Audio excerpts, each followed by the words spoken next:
क्या आप जानते हैं कि इसराइल के पास एक ऐसी ताकत है जिसका नाम कबाला जादू है। इस खौफनाक जादू की वजह से इसराइल ने कुछ मुस्लिम ममालिकों को अपने साथ मिला लिया। यह जादू मुस्लिम हुक्मरानों को अपने काबू में करता है और यह वही राज है जो हजरत सुलेमान अलैहिस्सलाम के इलाही अलूम में से एक था, जिसे इनकी वफात के बाद यहूदियों ने चुरा लिया। ईरान का कहना है कि यही कबाला जादू हालिया दिनों में तेहरान की गलियों में इस्तेमाल हुआ है, जहां तेहरान की गलियों से पुराने पुरअसरार इबरानी तहरीर वाले कागजात मिले हैं। कागजात ऐसे थे जैसे कोई आम हो, मगर इन पर ऐसे तलसमाती निशान बने हुए थे जो देखने वाले के दिल और दिमाग पर असर डाल देते थे।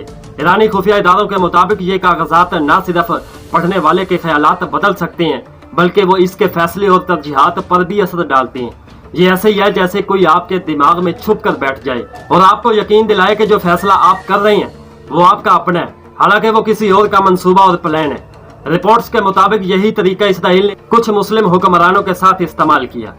पहले इन्हें पोशीदा खौफ में मुब्तला किया गया, फिर इनके मशीरों और मीडिया को मुतासर किया गया और आखिर में ऐसा अनदेखा दबाव डाला गया कि वो इसराइल के हक में फैसले करने लगे, ख्वाह वो फैसले अपनी कौम के खिलाफ ही क्यों ना हो।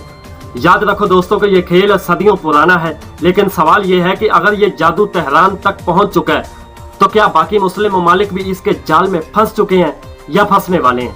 अगली वीडियो में हम आपको बताएंगे कि ये जादू मुसलमान हुक्मरानों को काबू में लाने के लिए किस तरह कदम ब कदम इस्तेमाल किया जाता है। अपनी राय कमेंट में देना ना भूलें। मिलते हैं फिर अगली वीडियो में, तब तक के लिए अल्लाह हाफिज।